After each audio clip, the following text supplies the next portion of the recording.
Herkese merhaba arkadaşlar. Nasılsınız? İyi misiniz? Ben Gökberk Hoca, Türkçe öğretmeniniz. İlk önce, first of all, Ramazan bayramınız kutlu olsun. I hope you had a nice Ramadan Eid with your loved ones, with your family. This is especially for my Muslim students, my Muslim friends who are attending this lesson today. I hope it was a nice Ramadan Eid in full and you had a nice, happy outcome. Merhaba, merhaba Beyna. Hoş geldin. Eid Mubarak. So, after a long time, we are finally back with the live lessons. By the way, if my sound is low, please let me know. I can't hear it, even though I can hear it. I don't know if the live sound is good enough. So first of all, I hope you've been watching my videos, my old lessons from the start, while I was not able to upload that many new video lessons because I've been busy with a lot of things, a lot of things. I'm going to talk about this at the end of this live stream. Teşekkür ederim Beyna. So, but before that, we're going to do a small lesson. So today's lesson is not going to be like our earlier lessons. So one of my students suggested that I do a Turkish story translation. So either from Turkish to English or from English to Turkish. For today's live lesson, I think we will only be able to focus on Turkish to English because I found a nice story. It's actually from the elementary schools in Turkish public schools. It's a story from a textbook that they use in a Turkish elementary school. Merhaba Ecaz. Hoş geldin. Ecaz Ahmet. So it's from a first grade, I think. Yeah, probably first grade Turkish textbook. So it has stories for first graders. It's actually used in public schools in Turkey. So the language could be a bit difficult, maybe for complete beginners, because even though it's first grade, because it's a native text, it doesn't have any limitations on the vocabulary and the grammar. But it's okay. I will slowly explain it. So this is how we will do it actually. First, I will slowly read the story, every sentence slowly.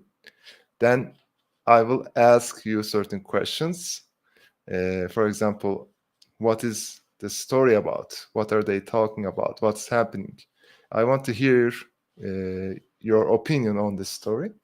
Then, once we're finished with the story, we will slowly try to translate each sentence by comparing the sentence in the Turkish one and writing it in English.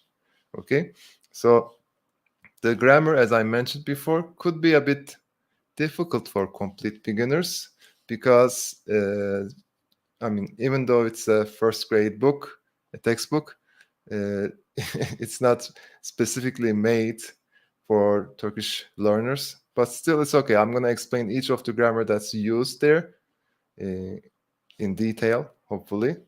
Then I hope you'll also like this lesson, okay? So I wanted to wait a few more minutes so that some more people could join the live lesson. Okay, so if you're ready, today we're going to start a new lesson. I hope you're all ready. Okay, so let me share my screen with you. 1 second. Nope, not this one. So I'm going to make it bigger and bigger. So first, please let me know if it's readable, if you can see it. I would advise that you watch this lesson on a big screen. So if you can watch it on a PC, it's better because there will be text that I cannot completely make it big because this is an image and there are limitations for the image file. So our story for today is Odam Lokanta. Okay, so I'm not going to show the text first. I want to know, what do you think this text could be about? Odam Lokanta. Give me your answers. Give me your ideas. So Oda, as you know, is room, right? Oda means room, and lokanta is another word for restaurant. Hoş geldin Amin. Hoş geldin. Teşekkür ederim. Sana da hayırlı bayramlar. Teşekkürler. So let's try to guess what this short story could be about. Odam Lokanta. Please write me. I'm gonna see if you can correctly guess it. Maybe you can actually guess it. Maybe you actually read this story somewhere. Maybe while doing a lesson. I don't know. It could be anything. So we can see a boy inside a room. This woman is probably his mother, right? So what do you think this story could be about? I don't want to just jump into the story. So tell me what it could be about. Odam Lokanta. So there's also some text here. Let me also read that. Annene nasıl bir sofra hazırlamak istersin?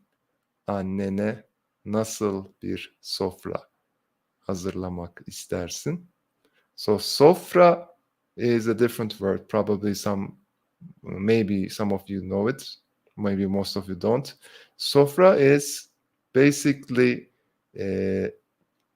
used, not much in modern Turkish. So Bena, yeah. So mom wants the son to tidy up his room. So yeah, I can guess it is about that, right? So that's the general topic of the story. But there's a lokanta word, there's a restaurant word, right? And there's sofra. So sofra, as I mentioned, means a dining area, not a dining area, but the place or the thing or the area that you eat your food.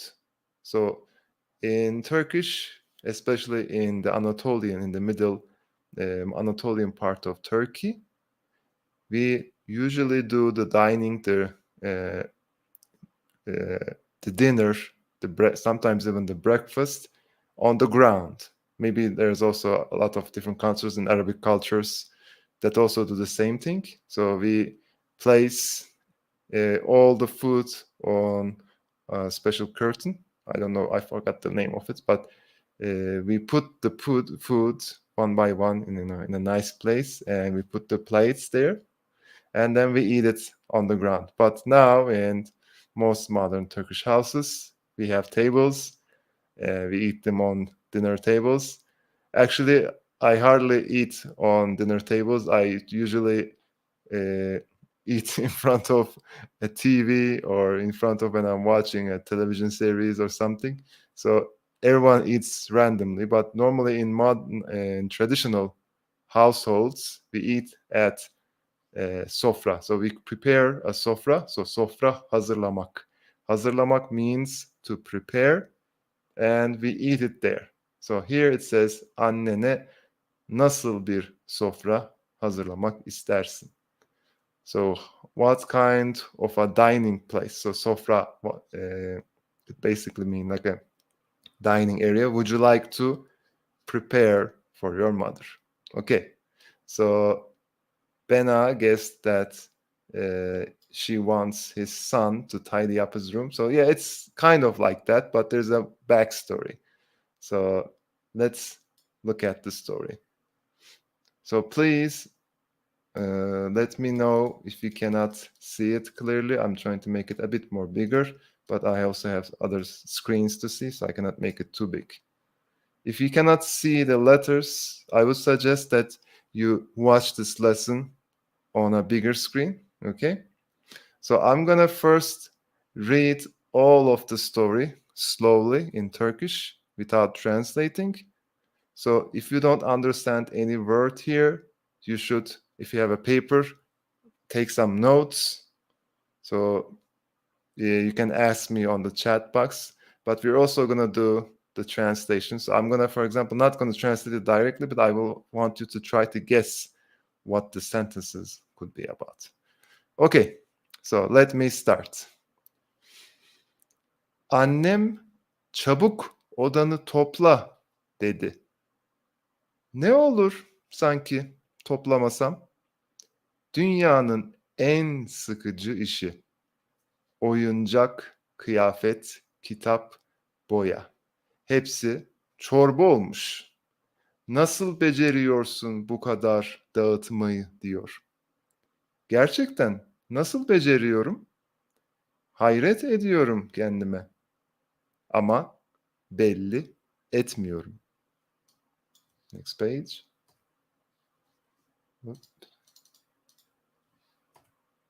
Oops, 1 second. Next page. How can I change it to the next page without changing everything? 1 second.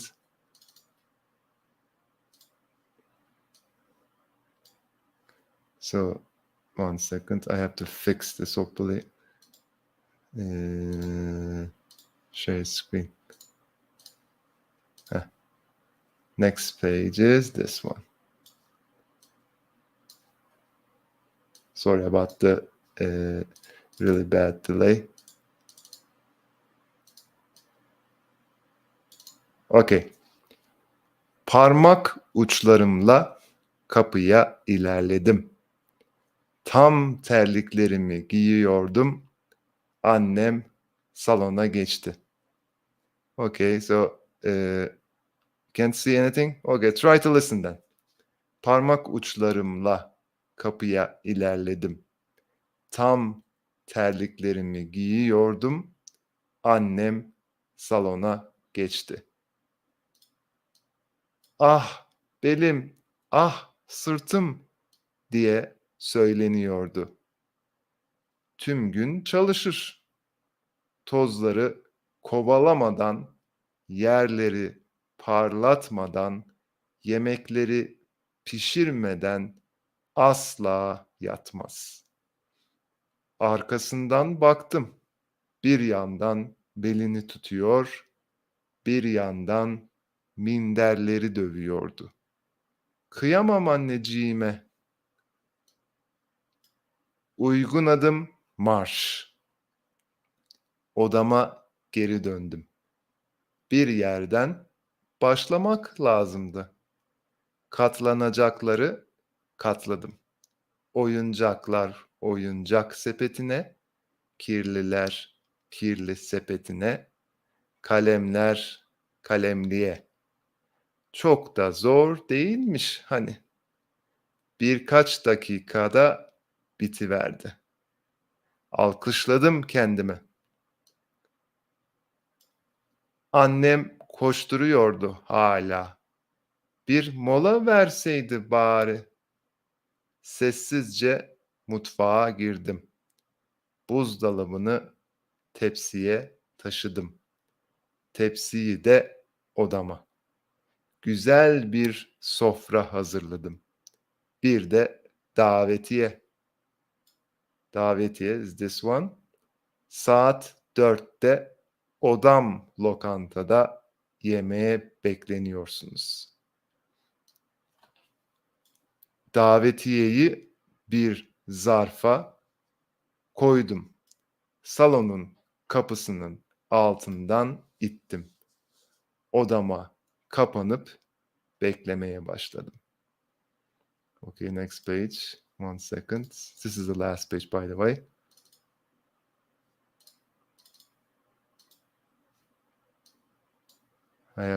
I'll be fixing this in the near future.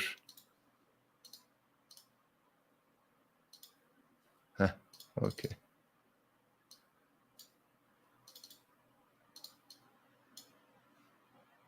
Okay, can you see me? Okay, so this is the last page. So 3-page story. Çok geçmeden kapı açıldı. Annem girdi içeri. Manzarayı görünce şaşırdı. Elini tuttum. Şöyle buyurun hanımefendi dedim. Belinin arkasına yastık koydum. Karşısına geçtim.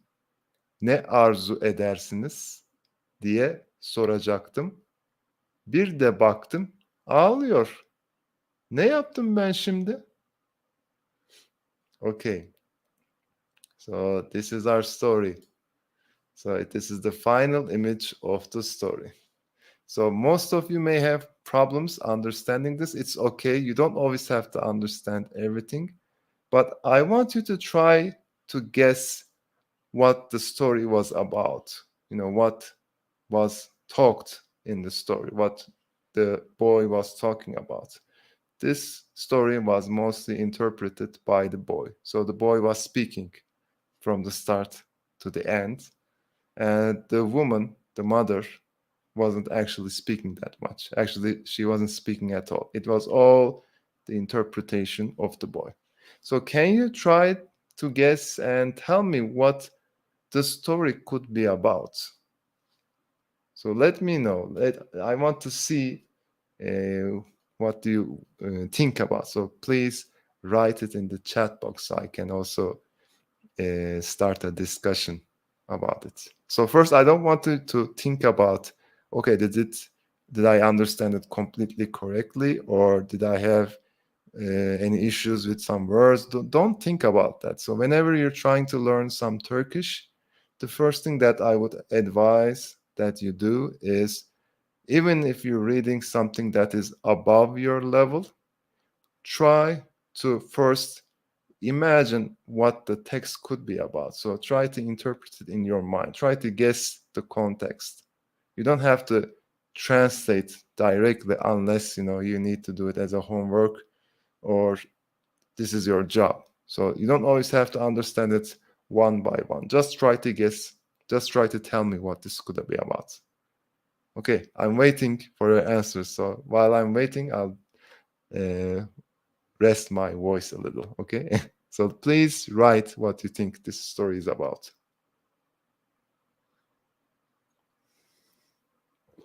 I hope I can see some interesting ideas.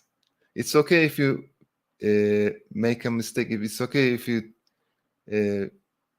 don't know what it is. Just try to guess what it could be from the context that you read so far, because we're gonna go back. Don't worry.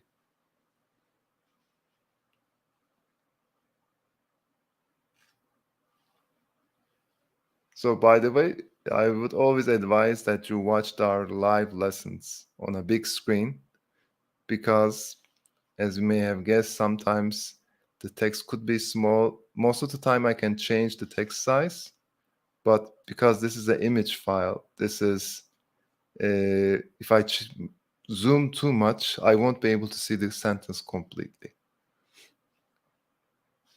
Okay, so anyone, any idea? Can you tell me what this short 3-page, actually it's more like a 1-page story. Can you tell me what this could be about? So we have a boy and a mom, and in the first picture, let's actually change the picture. In the first picture, we saw that, let me share the first picture. We saw that the room was pretty bad, right? In a really bad condition. We can see it. And let's look at the first page, the first paragraph. So it says, annem çabuk odanı topla dedi. So normally this should be inside bracket, not brackets, and we say tırnak. Okay, maybe Diana said someone is coming from the village. Maybe the grandfather. Yeah, maybe the grandfather is coming and they want to get ready for something. So it could be the after story. So this could be something that could be happening after all this, or maybe it's something that's happening in the background and we don't know much detail about, but it could be correct. I'm not saying it's incorrect. right? It could be one of those things. Like a family is coming for dinner, for maybe for iftar, for they're going to open their fasting or something like that. We don't know. It could be anything, right? So let me read the first sentences again, the first page again. So normally they should have included this çabuk odanı topla sentence inside. I forgot what the word was. This. One second. Let me just check. I forgot the English word for things that you say. Quotation marks. Sorry about that. So, çabuk odanı topla is actually a sentence said by the boy's mother. So should have been in the quotation marks. So, çabuk. What do you think çabuk means? So, çabuk is hurry, quickly. So it's an adverb, right? Çabuk topla. So toplamak, I did mention here, not here actually, that was hazırlamak. So toplamak means to tidy up the room, to tidy up something, right? So for example, odanı topla. So oda is the room, right? So this is an imperative sentence. So the mother is basically ordering.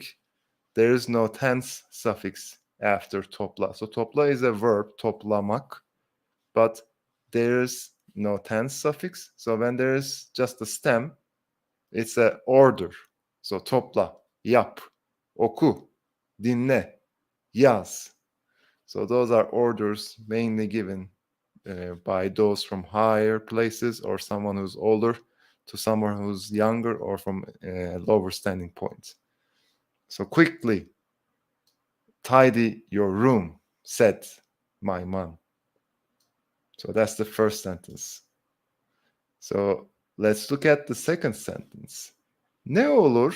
So this ne olur word is used a lot in colloquial spoken Turkish. So why? I mean, what if I don't? This is not a question, actually. This is not even an exclamation. It's basically, how would we say that in English? Even though there's a question mark, this sentence doesn't actually have to be a question. So it's a what if type of sentence. What if I don't do X? What if I don't do Y? So ne olur sanki toplamasam? So toplamak was to tidy, right?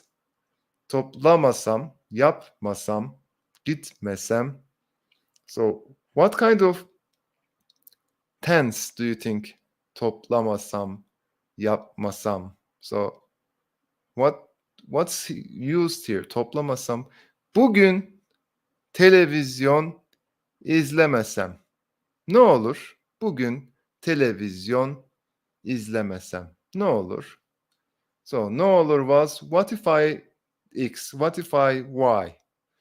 So this could be said, used for both positive sentences and negative sentences. So we can say, what if I do this, or what if I don't do this?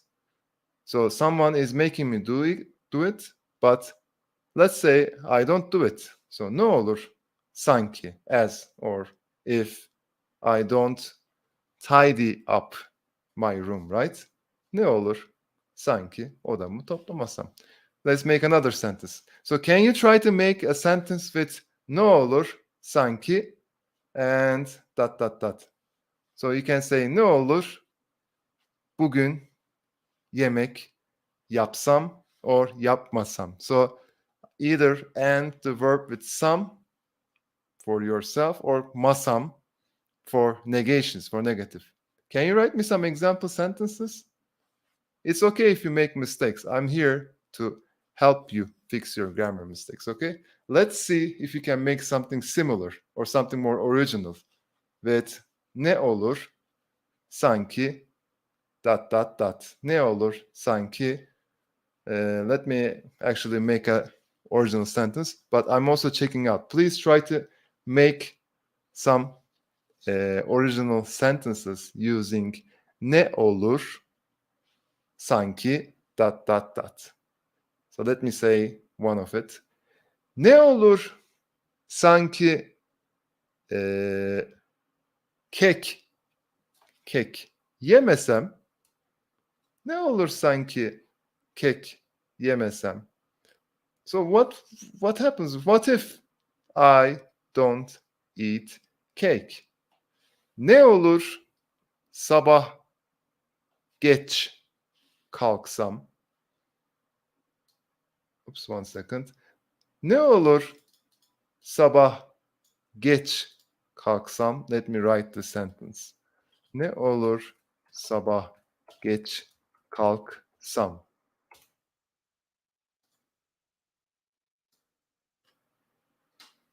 Okay, Coco, nice one. Let's see Coco's answer. By the way, hoş geldin Coco. Ne olur sanki sana yazmasam?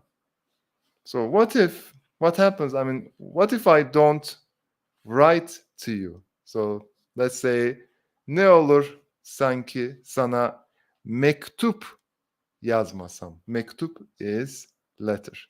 So what if I don't write you a letter? Any more examples? Anyone? Thank you for the example sentence, Coco. Anyone else? So it's actually pretty easy. It's the stem of the verb. So there's no tense suffix. If you want to make a positive, it's some or sem according to vowel harmony. For negations, if you want to say not, if I do not do this, it's just masam or mesem. Okay? It's pretty easy. What if I don't do this? What if I don't do that? What if I don't eat that? You can actually make it with different person markers.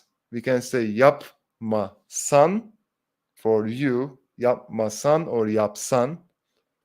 So it's pretty easy. It's just the same ending for the personal suffix. Yapmasam, yapmasan, yapmasa for he, she, it, yapmasak for us. Yapmasalar. Okay. Ne olur sanki dinlemesem. Be careful with the final vowel. Dinlemesem. So we have to follow vowel harmony. Ne olur sanki dinlemesem.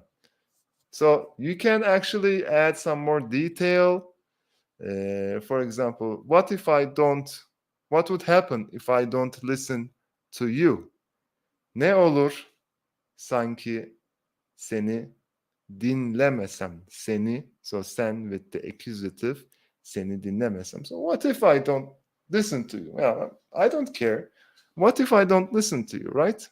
Ne olur sanki seni or ne olur sanki dinlemesem. So it could be a music. What if I don't listen to it? Or it could be something important.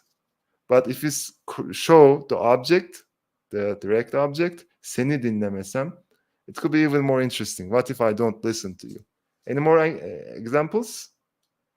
If not, I'm going to continue with the translation of the rest of the paragraph.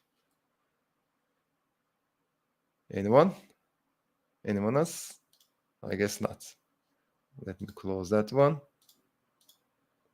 Oh, okay, Coco, another one. Ne olur sanki size misafirliğe gelmesek. Okay, nice one. So what would happen? What if we were not to visit you for basically misafirliğe gelmek is basically to visit someone, right? Their house, visit their house as a guest, right? Misafir is guest, gelmek is to come.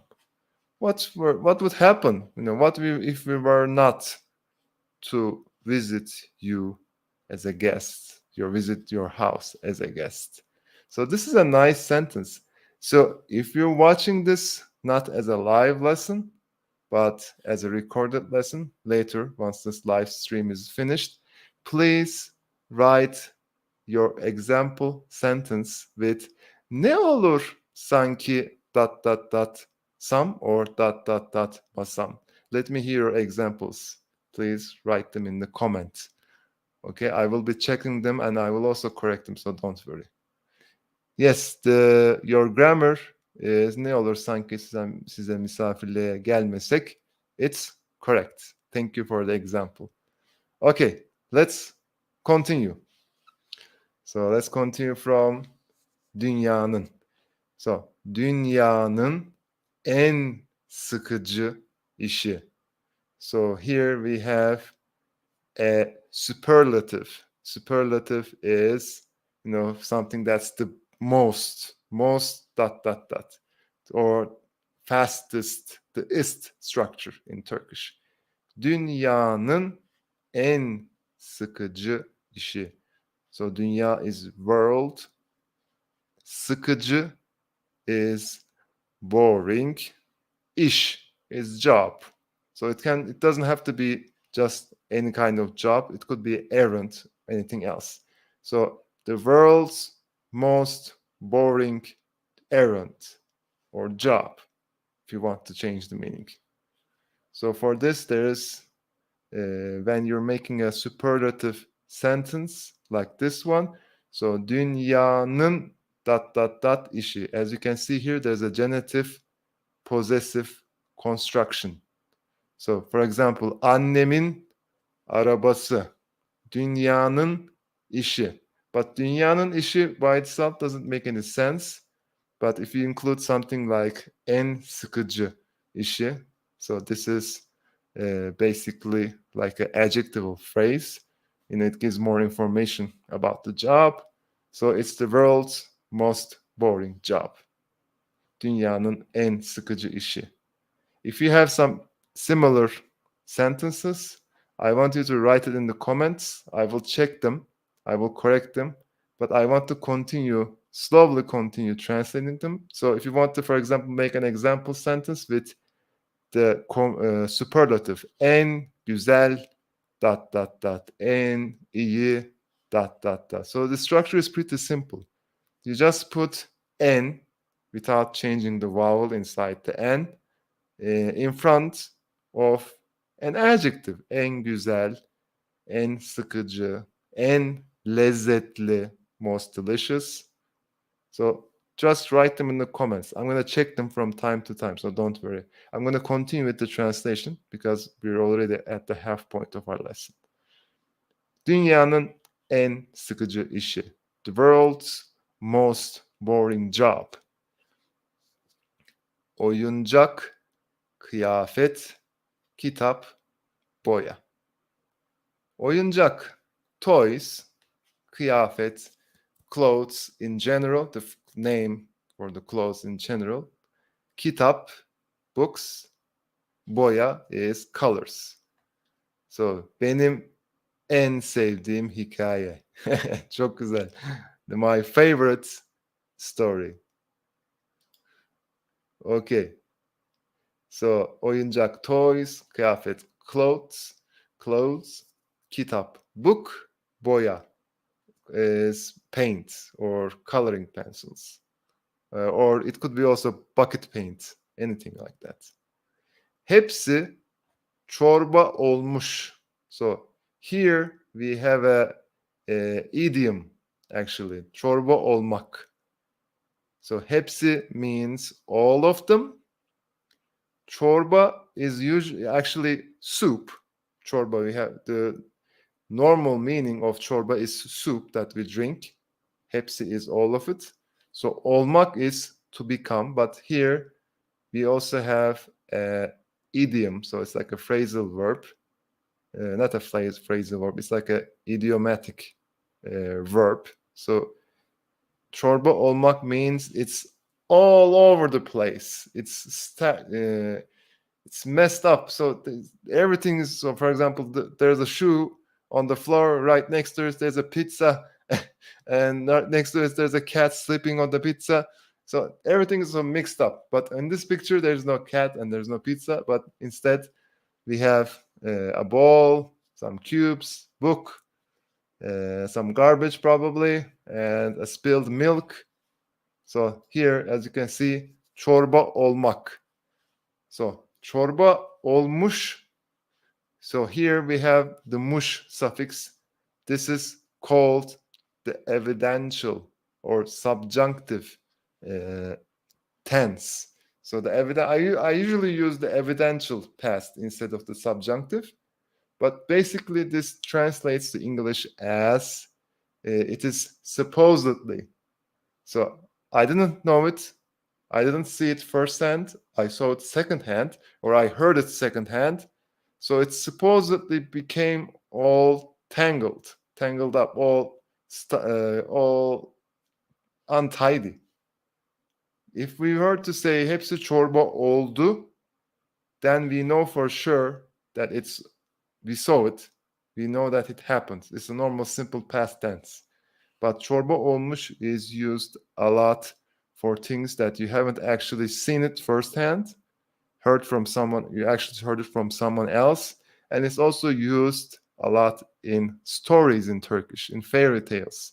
For example, there is bir varmış, bir yokmuş. So var exists or have, yok doesn't exist. So this is basically the introduction to a lot of Turkish fairy tales. Bir varmış, bir yokmuş. It means once upon a time, dot, dot, dot. That's the general introduction that we use a lot in Turkish fairy tales.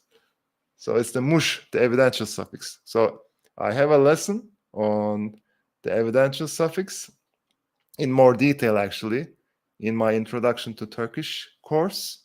So it's a course available for our premium students. If you'd like to check it out, please visit the Turkisholic website and read the user manual. Okay?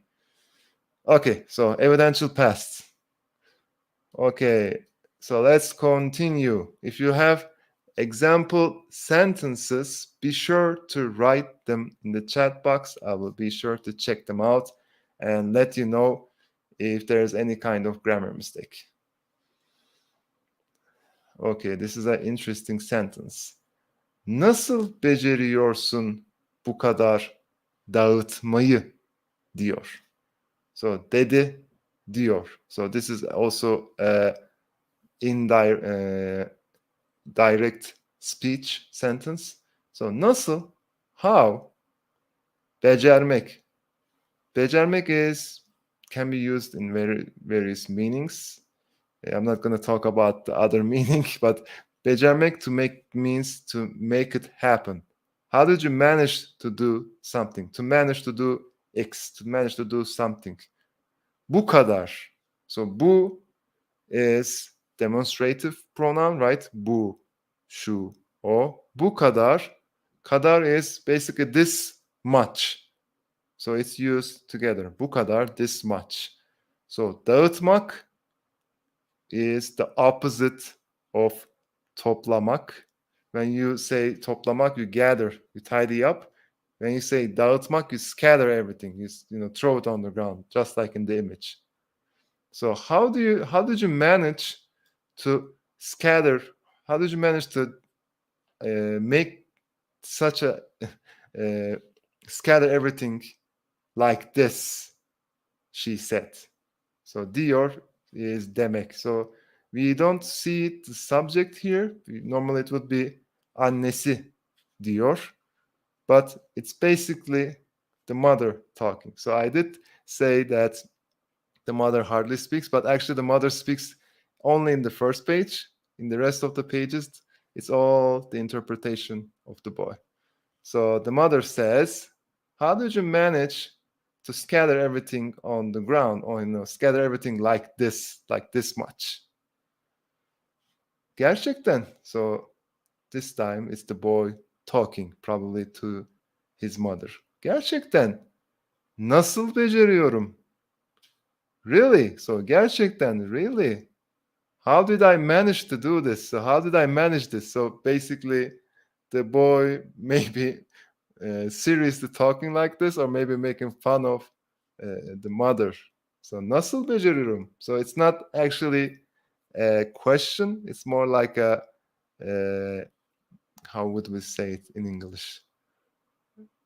I forgot how would we say it in English, but it's basically astonishment type of sentence. Yeah, how did I manage to do this? So it's not actually a real question. So really, how did I manage this? He's not asking this question to anyone. So hayret etmek. Hayret etmek is another verb that we use a lot in Turkish. Hayret etmek means to be astonished. Hayret ediyorum. Hayret, I am astonished. Kendime. So kendi means to myself, right? We use kendi a lot in Turkish, spoken Turkish. You may have actually heard it a lot in Turkish TV series. Kendi kendime yemek yaptım. I prepared a meal by myself. So kendi, so if you say kendime means to myself, but if you, for example, repeat kendi kendime, it can be used as by myself. So we also have a special suffix for making tenses. For example, yaptırdım, I had it done. So we have some different verbs with different mood suffixes. The reciprocal, the reflexive. The reflexive is this one actually. For example, sarmak, sarınmak. So sarmak is to cover something. Sarınmak is to cover yourself. So we can use the reflexive, right? I think it was. I always mix up reflexive and the reciprocal. I think this was a reciprocal suffix. So this kendi is the reciprocal pronoun. So to myself, by myself, we use it a lot. I actually have a lesson on this both on the YouTube channel. You should check out the verb conjugations lesson. Probably I have a playlist with all the lessons in order. So it's the reciprocal suffix or reciprocal pronoun. It's on the verb conjugations lesson. So I'm astonished to myself. Hayret ediyorum kendime. I'm astonished to myself. Kendime, kendi. So also I learned that it's not kendi. There's no open e. It's kendi. I've been attending Turkish dictation courses. So I'm trying to fix my pronunciation mistakes. So kendi, kendi, kendi. So it's not kedi, it's kedi is kendi. But etek, for example, is a bigger etek, kendi. Etek is skirt, by the way. Okay, let's continue. Ama, but, belli etmiyorum. So belli etmek. So belli etmek. Maybe some of you. Let me check. No, no one. Maybe some of you heard this verb. So here you can see that we have a lot of different verbs in this short story. So dağıtmak, hayret etmek, becermek, toplamak. So belli etmek, to show. But it's not showing basically something, but let me actually look at the English meaning. I always forget these because when I start to think in English and Turkish, then I mix up. So belli etmek means reveal to somebody or to something. So it could be any kind of revealing. But I don't reveal it. Ama belli etmiyorum. Okay? Okay, so let's look at the second page now. Let me 1 second close the sharing and share the other one.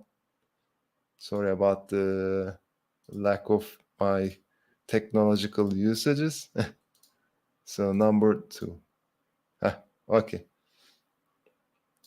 1 second, too close. Okay. So by the way, how did you find the story? Did you like it? I mean, it's a bit difficult, but I think it's a nice story. I mean, it's not the greatest story that you could find. I promise that I'll try to find something even better, more suitable, maybe something even easier for all of you. I didn't have much time to do some research, so I had some uh, stories in my computer that were, waiting, and I just took them. And I didn't actually take my time and inspect the grammar and the vocabulary. But I think this will be a good practice for you. Okay, so don't worry. Even if you don't understand all of it, don't worry. Okay. So let's continue with the second page. The second page is pretty long, by the way, so I'm not going to take too much time so that we can finish it.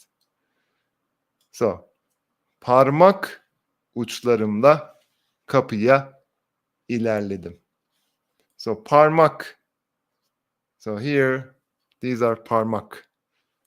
So uç means uj. For example, this is my pen. This is the point. This is the uç. Kalem, kalemin ucu. Parmak, parmak ucu. Thank you, Coco. So, but here, I don't think it's the fingers.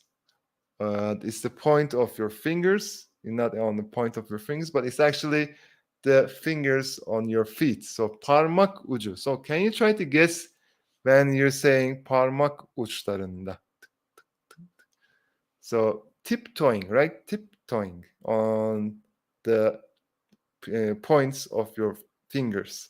So the boy is ilerlemek means to continue to move forward. So the boy is quietly tiptoeing where? To the door. Parmak uçlarımla kapıya ilerledim. İlerlemek means to continue. 1 second. Okay. So parmak ucu means tiptoe on the point of your fingers. So you can use ucu for anything, any kind of point. So kalemin ucu. What else could we say? Kitabın, not kitap. It won't work for kitap. It has to be pointy. So kitap can be used for kenarı because kitap has corners. But if it's just like a point on the pencil, on the fingers, or maybe like eraser, we can use uç. So parmak uçlarımla kapıya ilerledim. So I continued towards the door with on top of my fingers. Burnumun, yeah, we can say, yeah, that nice one. So burnumun ucu. Yeah, we can say burnumun ucu. We point the point of our nose. The point of our nose, right? Yeah, we would say point of our nose in Turkish and English. Burnumun ucu. Kalemin ucu. So we have a lot of vocabulary in this text. So be sure to take notes if you can. Be sure to share your example sentences with me if you like. So okay. So tam terliklerimi giyiyordum. Annem salona geçti. So tam means has a lot of different usages. Tam is actually a quantifier. So tam means full, for example. Yarım means half. But here, it's not a quantifier. It's something different. It's used as just as. So it's like a conjunction, right? Just as. So here, tam. So we can use it in different ways. Tam yemek yapıyordum. Telefon çaldı. My phone rang. So I was just making my dinner. Then the phone rang. Let's first translate it. Then I want to see an example sentence for this. So terlik is slipper. Giymek is to wear it. So tam terliklerimi giyiyordum. I was just about to wear my slippers. Annem salona geçti. Salon is the living room. Geçmek, to enter, to go inside. Geçmek, or to, it can also be used as to pass. But here it's basically used as entering an area. So I was just wearing my slippers. I couldn't wear them yet, but my mom entered the living room. Okay, let me see some sentences using tam dot dot dot. Something else happened. Tam yemek yiyordum. Elektrikler gitti. So electric is electricity, gitmek is to go. So basically electric cut. So I was just eating dinner, then boom, electric cut. So I was just doing a live YouTube lesson, then my internet went off. I hope nothing like that happens ever. It would be really bad for me. So try to make a sentence with tam dot dot dot. So tam, x verb ing, y verb ing. Okay. So use it as just. I was doing just this, then x happened. Okay, so the usage here, I think something negative has to happen, Coco. So I was doing this, then X happened. Tam seni gördüm. So try again. So there's a small mistake here. So tam, we use it in front of the first clause.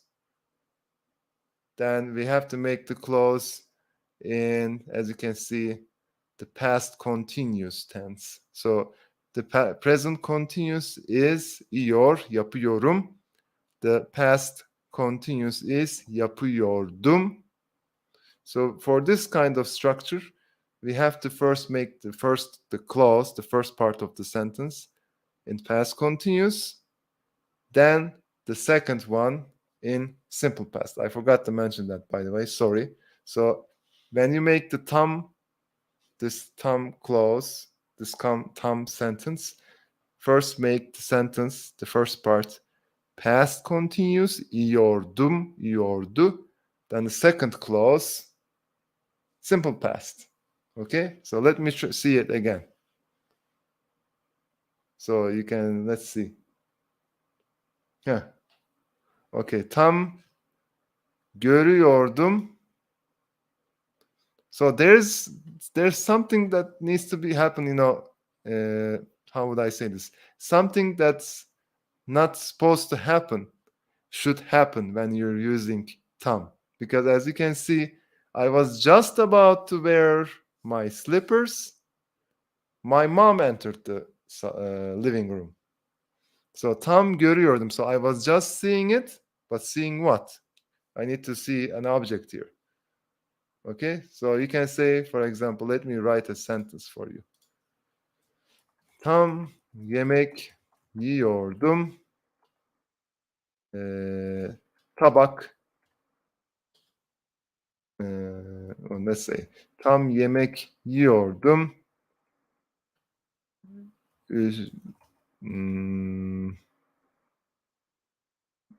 Let's say like that. Tabak kırıldı.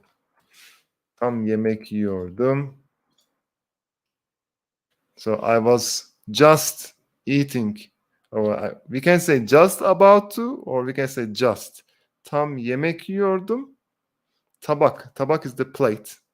Kırılmak is to be broken, to break. I was just eating my food, then the plate broke. I don't know why. It happened randomly. Okay? So let me see your sentences. I'm going to check them later. So let's continue for now. Okay? So let's finish this. I was just about to wear my slippers, then my mother entered the living room. Ah belim, ah sırtım diye söyleniyordu.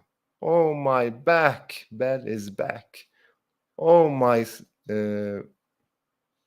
Sırt. What was sırt in English? Oh my. Uh, yeah, bell is not back. Sorry about that. Bell is waist. Oh my waist. Oh my back diye söyleniyordu. So this is something that the mother is saying. Söylenmek. Söylenmek is not söylemek. So söylemek is to say something, right? To say to somebody. But söylenmek is to say to yourself. Okay, let me also check out your sentence. Tam seni görüyordum, sen dışarı çıktın. Okay, this time it's good. Tam seni görüyordum. I was just seeing you. Then you went out. Okay, this time it's good. Just çıktın, by the way. So, oh my back. Ah belim. Ah sırtım. So, she was talking to herself. So, söylenmek can be translated as, to grumble, to murmur. So, when you're like really tired, when you don't feel that well, you can use söylenmek. But you have to use it to yourself. Or söyleniyordu. So, Ahmet söyleniyordu. So, okay. Tüm gün çalışır. Tüm gün is all day. She works. Tozları kovalamadan, yerleri parlatmadan, yemekleri pişirmeden asla yatmaz. So here we have one verb but three clauses. But she doesn't do anything without toz. So toz is dirt, dust. Kovalamak means uh, uh, kovalamak means to chase. So without chasing the dust, without parlatmak, I forgot again, sorry, without polishing the ground, polishing the ground, and without cooking the meal, she never sleeps. So she never sleeps without chasing the dust, so cleaning the dust, without polishing the ground, and without cooking the meal. So she's a hard working woman. And most mothers are always like that. So I want to thank all the mothers for their hard work. I also have my mother downstairs watching TV, and I will also thank her after this lesson. Okay, so madan, we can use a similar structure. Yemek, let's say, ders çalışmadan, ödevimi yapmadan uyumam. Or asla uyumam. I never sleep without doing my homework and doing my studies. So we can use it in similar order. Madan yapmam, yapmaz, asla yapmam. You just have to use a comma. That's all. Yemek yapmadan, dot dot dot yapmadan, dot dot dot yapmadan. But don't make it too long. It will be annoying. So try to make it maybe just two or sometimes three. Okay. Without, so madan is without doing something, without doing something. It's used a lot in Turkish. So let's continue. Arkasından baktım. Bir yandan belini tutuyor, bir yandan minderleri dövüyordu. So arka is from the back. So from the back, I looked. Bakmak means to look, right? Bir yandan is a conjunction. We use it a lot. As you can see, there's bir yandan X, bir yandan Y. So on the one hand, she was doing X. On the other hand, she was doing Y. So bir yandan, on the one hand, she was holding her waist. Maybe it was hurting, as we already saw.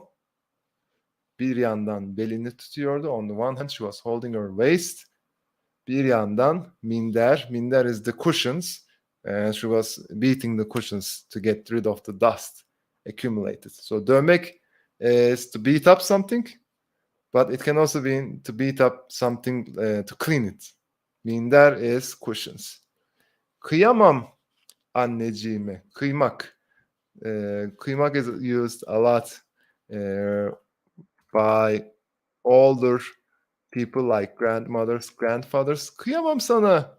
So kıymak is actually used as sacrificing or but not physically sacrificing. I mean, how would we say that? Is that maybe it's used a lot in other kinds of Turkish, not Turkish, but other Muslim countries. So you're so valuable to me. I can't. I would do anything for you. Basically, you're so valuable to me.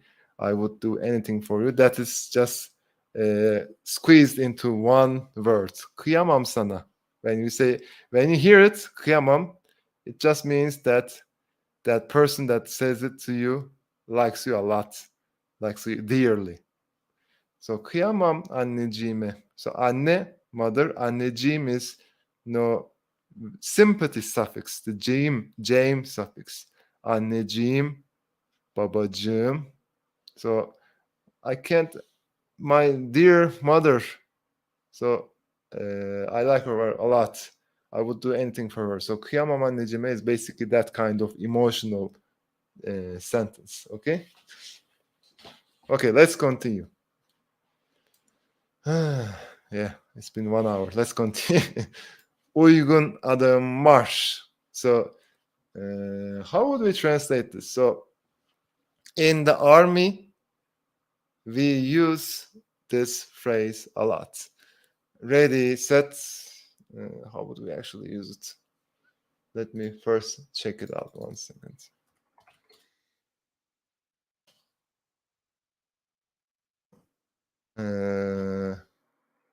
Uygun adım.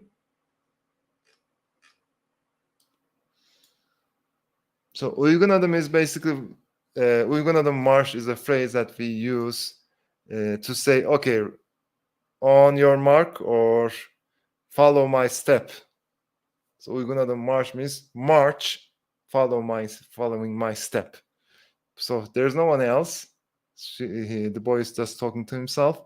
So okay, it's basically used as okay, I'm going in, or okay, I'm doing this.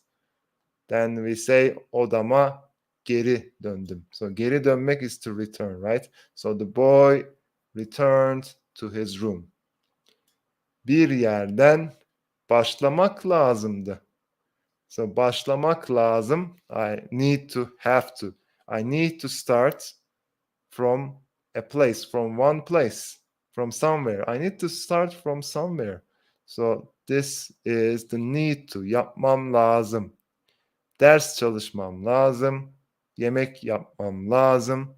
So make lazım, make lazım. But here it's make lazımdı. I had to do. So it's like the past perfect structure for make lazım. So katlamak means to fold. Katlanacakları katladım. I folded things that had to be folded. So this is actually more like intermediate grammar structure. Yapılacakları yaptım. I did the things that had to be done. So here we have actually a passive suffix. Katlamak, katlanmak. To fold, to be folded. Yapmak, yapılmak. So I folded the things that were supposed to be folded. Oyuncaklar, oyuncak sepetine. So the toys inside the toy box. Kirliler, the laundry inside the laundry sepet. Sepet is, by the way, I forgot what sepet was in English. Laundry basket. So the laundry into the laundry basket, the toys into the toy basket. Kalemler, the pencils, kalemliğe, into the pencil case. So kalemlik means pencil case, okay? Bucket. I don't know what bucket is. Maybe you wrote it wrong. Let me see it. Sure. Okay. Okay. Çok da zor değilmiş. It's not that hard. Çok da zor değilmiş. It's not that hard. Hani. It's not that hard actually. Çok da zor değilmiş. Birkaç dakikada birkaç dakikada bitiverdi. So it's finished in a couple of minutes. So bitivermek. Bitivermek is used as finished. So bitmek, bitivermek, it's actually similar meanings. So it finished in a few, birkaç minutes. Alkışlamak, clap. So applaud. Kendimi alkışladım. So I applauded myself. Kendimi alkışladım. Alkışladım kendimi. Sometimes it can be used in change positions. Okay, let's continue. Annem koşturuyordu hala. It's not hala. Hala is your father's sister. Hala means still.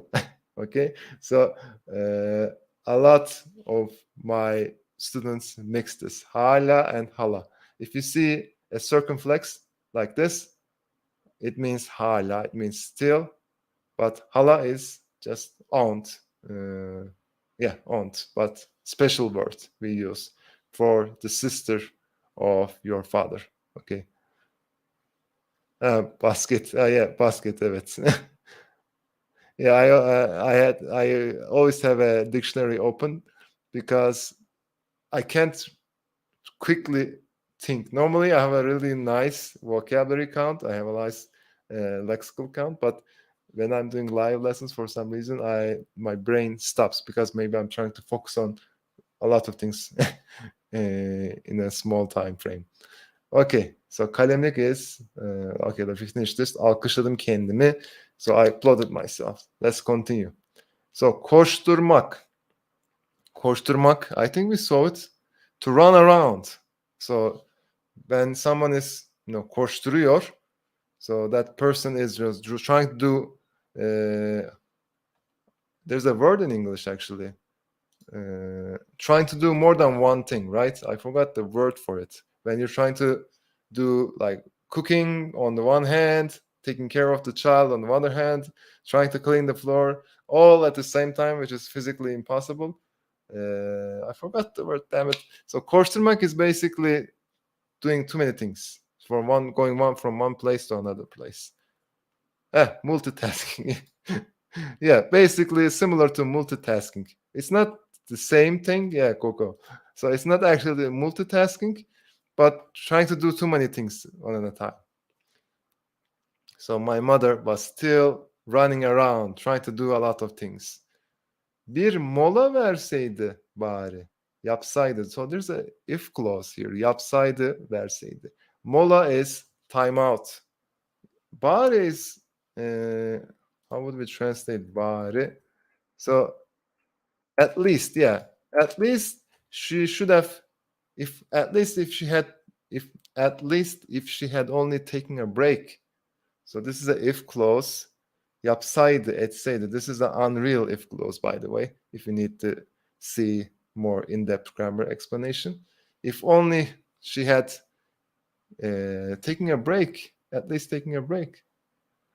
So sessizce, quietly mutfağa girdim. I entered the kitchen. So quietly I entered the kitchen. Buzdolabını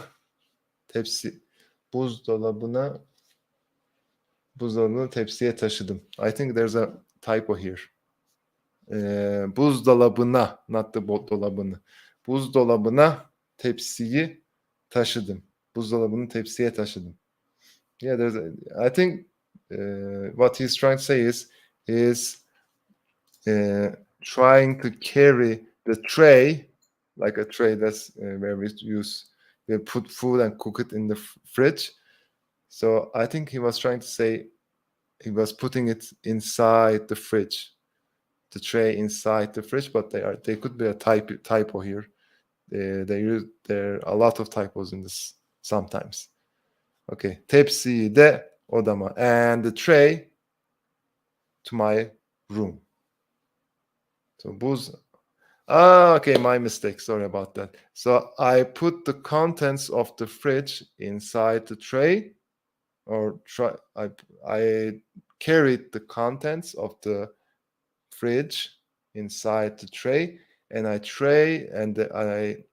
put the tray in my room. Okay. So güzel bir sofra hazırladım. So I prepared a nice dining area and bir de davetiye, and also an invitation. Davetiye is invitation. So this is the invitation, as you can see. Davetiyeyi bir zarfa koydum. So I put the invitation inside an envelope. Salon kapısının altından ittim. So I pushed it underneath the living room door. So that you may have seen this scene in some movies. Odama kapanıp beklemeye başladım. So kapanmak is to close someone, to close themselves in a place, in an area. So I closed myself into my room, and beklemek is to wait. I started waiting. Okay? So I think it's good. So let's look at the final page. Okay, let me stop the sharing 1 second. Now the final page. Okay. So now we can see the boy is inside his room, and now the mother has entered. So çok geçmeden, without passing of time too much, without the time passing too much, the door opened. Açmak is to open. Açmak opened by itself. So it's a passive suffix again. And then annem girdi içeri. So my mother entered inside. Manzarayı görünce şaşırdı. Manzara is sorry, I forgot again. Manzara means the scene. So when she saw the scene, when she saw what was happening in front, I think manzara here is this, the table. So when she saw it, so görünce, ince is the when suffix. Şaşırmak, she was astonished. She was flabbergasted, right? Şaşırmak, to be surprised. So when she saw the scene, she was surprised. Elini tuttum. Şöyle buyurun hanımefendi dedim. So I took her hand and I said, please sit here, my lady. Şöyle, like this. Buyurun means here you go. So I said, please sit here, my lady. And belinin arkasına yastık koydum. So I put a pillow behind her waist and karşısına geçtim. So karşı means in front of her. I sat in front of her and I was going to say, so, ne arzu edersiniz diye soracaktım. I was going to say, what would you like diye I was going to say it, but bir de baktım, and at that moment I saw that she was crying. Okay, bir de baktım. So we can also make some example sentences with bir de baktım. Okay, bir de baktım, and I just saw it, and she was crying. Ne yaptım ben şimdi? What did I do? What was my mistake? Okay. Okay, I think this is a nice story for you. So I hope you share some example sentences with me. 1 second, let me drink a sip of water. It was a pretty long live stream for me. I hope you liked it. If you liked this lesson, please let me know. Please write in the chat box or in the comments below if you're watching this not as a live lesson but as a recorded lesson. If you like this kind of lesson, I can do more. Or if you want me to make more grammar lessons where you will also enjoy the lesson more, please also let me know below. Okay, so let me stop my screen. Thank you, Coco. Okay, so we come to the end of this lesson. Thank you for joining our live stream. So before we end this live stream, I also want to remind you and talk to you about a small thing. It won't take too much. If you watched one of the latest videos I uploaded. It's a video about the future of Turkishaholic. As you know, we're gonna do a big update in November, and I'm gonna include a lot of different new courses, grammar courses, functional Turkish courses. And if you sign up and become an unlimited member now, you're gonna save maybe 8,000 euros worth, and you will only pay 125. So you will become an unlimited member, and I will be enrolling all my unlimited members without any extra charge to these new courses. So these new courses have a special learning path. Okay, so I only have a limited quota, and the website is going to open, and when my limited quota that I mentioned in the video, be sure to watch it.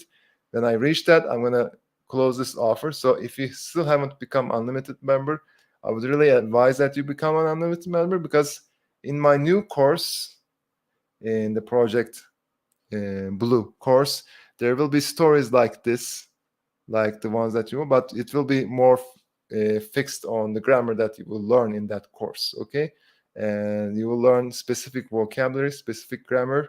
The articles, the stories will be limited in that grammar, not like this one. And it will all be included from 0 until C2 level, proficiency level. And it's going to be a special course. And there will be even more stuff like that. So if you become an unlimited member now, you're going to get a huge discount. So it's basically going to be nearly free for a big amount of resources that you will see in the November update. I talk about it in more detail in the video in this video actually. Let me give you the link. So in that video, I talk in more detail. So I advise that you watch this video. So let me give you the link. 1 second. So this is the link. I don't want to talk in too much detail. It's going to take too much time. But if you're interested in getting too many contents, huge content, one of my best that I will make for you that will help you speak spoken Turkish beautifully without knowing any grammar. I mean, you will learn everything from the start until proficient level. Please watch that video. You can also see the video title. It says, I need to tell you something really important in the video channel on the YouTube channel. Okay. So again, thank you again. I will be sure to do something similar like this. Hopefully the next lesson will be next week, same time, same day. And I hope you liked this lesson. And if you liked it, give a thumbs up, share it, and be sure to write your example sentences that I talk about in the lesson. And I will see you again, hopefully next week, same time. Take care. Teşekkür ederim. Görüşürüz arkadaşlar. Bye bye.